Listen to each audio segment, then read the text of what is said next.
ข้าพเจ้าจะบ่ได้เน้นขึ้นในการจัดตั้งปฏิบัติใน6เดือนต้นแต่จะขอมีข้อเสนอแนะเป็นบางจุดให้แก่การจัดตั้งปฏิบัติแผนพัฒนาเศรษฐกิจสังคม6เดือนถ่ายปีนี้จุดที่1ขอประกอบความเห็นใส่ทิศทางแผนการ6เดือนถ่ายนี้เกี่ยวกับการแก้ไขปัญหาแข่งขันทางด้านเศรษฐกิจข้าพเจ้าขอเสนอว่ายังให้ภาครัฐก็คือรัฐบาลไทยเฮานี่เอาใจใส่แทรกแซงและดัดสม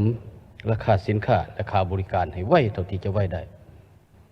โดยการนำใส่3มาตรการหลักอันที่1อยากให้นำใส่มาตรการทางบริหารใส่คำสั่ง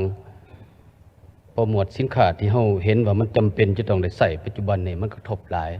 การที่เฮาบ่แก้ไขโดยไวนี่มันจะยากเพราะฉะนั้นจำเป็นจะต้องใส่มาตรการทางด้านบริหารของรัฐบาล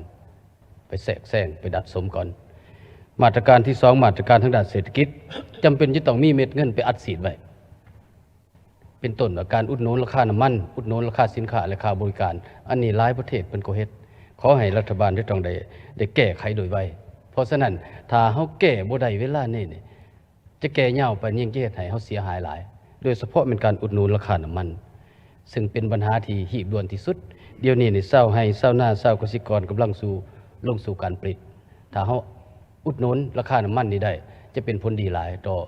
อต้นทุนของการผลิตท่านประธานมาตรการที่3มาตรการทางกฎหมายอันนี้สำคัญหลายยังให้กวดกาขึ้นว่าการเพิ่มราคาสินค้าและบริการอยู่ตามท้องตลาด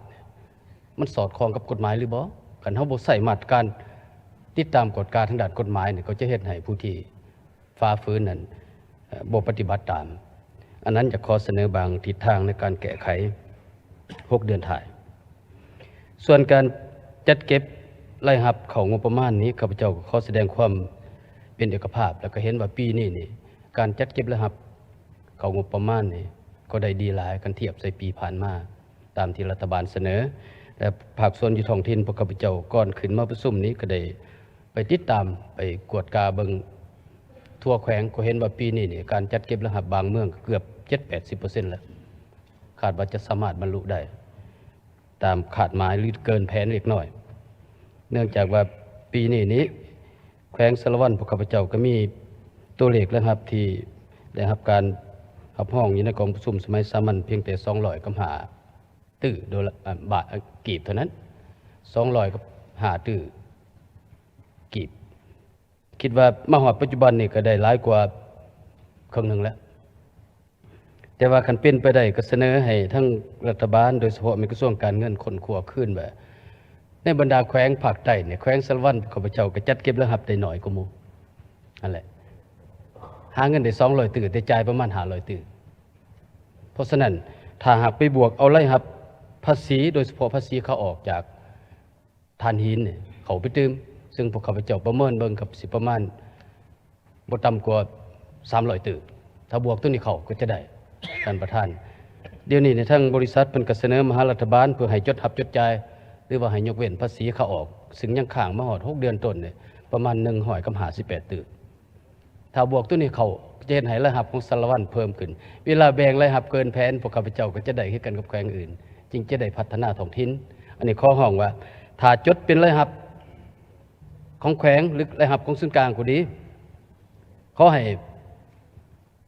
เพราะว่าเขามีหนี้บริษัทที่เขาลงทุนพื้นฐานของหลังจำเป็นจะต้องได้คุ้มครองได้เบิ่งเขาว่าจดจดจ่ายเนี่ยได้ให้มันสอดคล้องกับกฎหมายถ้าจดจดจ่ายก็ต้องไปบวกเขาเป็นรายรับของท้องถิ่นเพราะเขาจึงจะมีรายรับเพิ่มขึ้นอันนั้นข้อเสนอขึ้นนั่นแหละ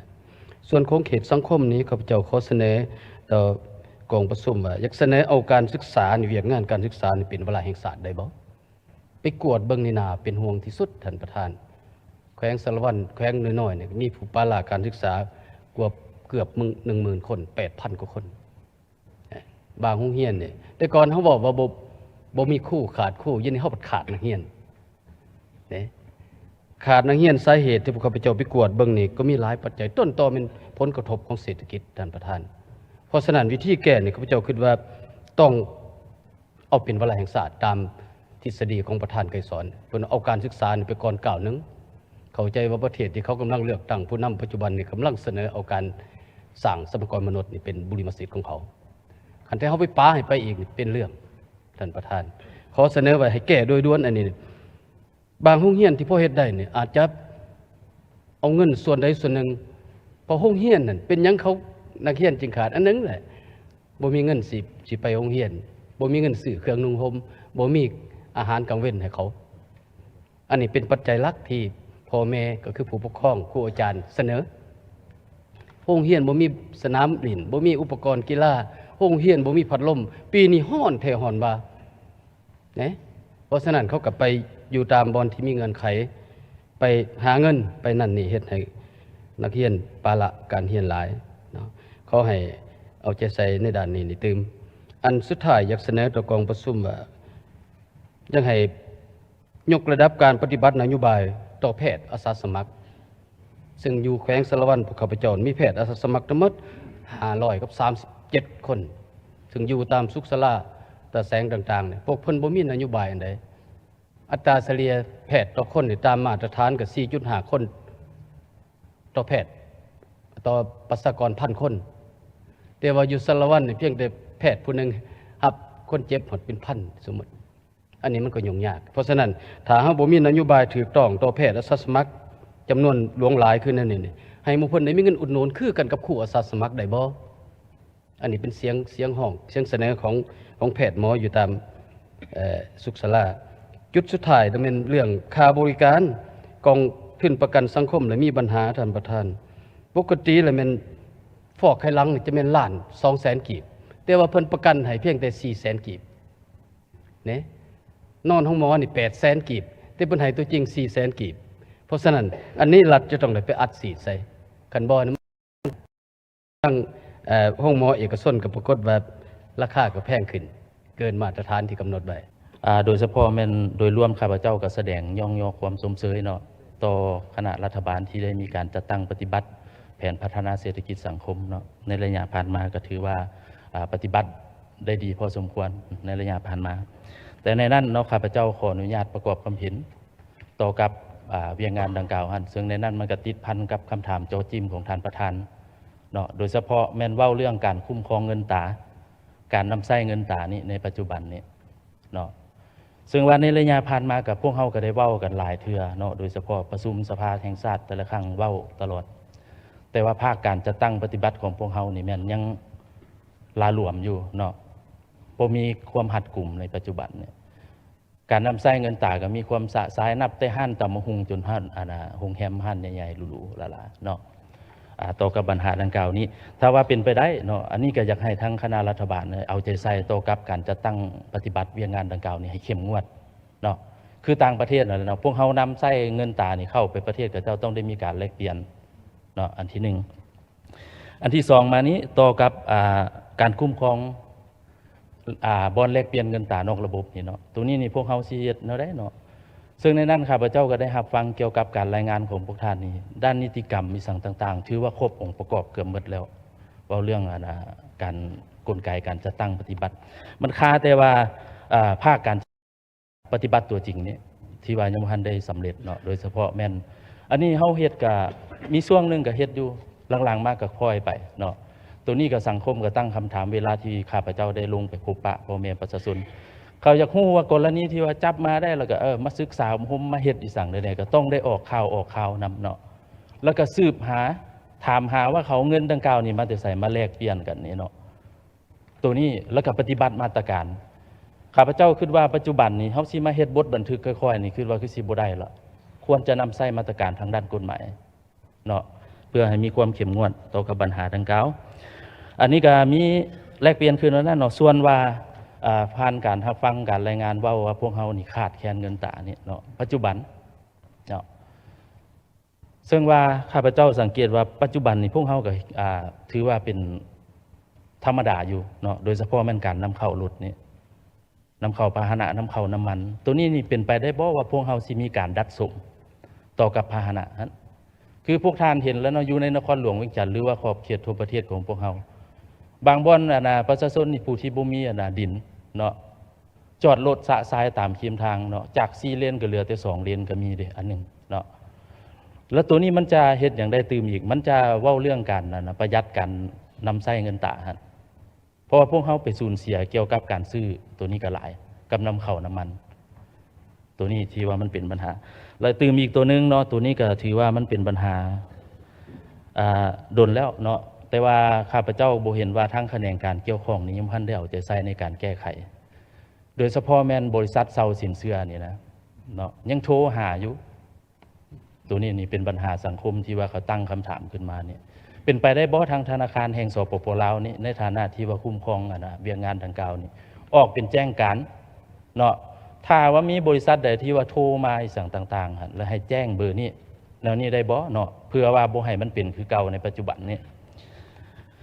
ส่วนว่าข้อที่2นี้เว้าเรื่องการสุกยู่การผลิตนี่ก็ถือว่าน่าเป็นห่วงเนาะสิเว้ากับพวกเฮาก็ได้เว้ากันโดนหลายแล้วแต่ว่าภาคการจัดตั้งปฏิบัติตัวจริงพวกเฮาก็ถือว่าน้อยก่อนที่ว่าจะมีการประชุมในมื้อนี้นี่พวกข้าพเจ้าก็ได้มีโอกาสลงไปพบปะโดยเฉพาะแม่นคณะคุ้มครองเขตเศรษฐกิจพิเศษนครหลวงเวียงจันทน์สิว่าวัตถุดิบเกี่ยวกับการผลิตอยู่เขตดังกล่าวนี่ก็มีบอกก็มีเพิ่นว่าเนาะแต่ส่วนใหญ่มันนำเข้าเนาะกุ้มตัวเองแท้ๆมัน 50% แม่นเหมือนบริษัทหัวอาหารฮะเหลือนั้นแม่นนำเข้าหมด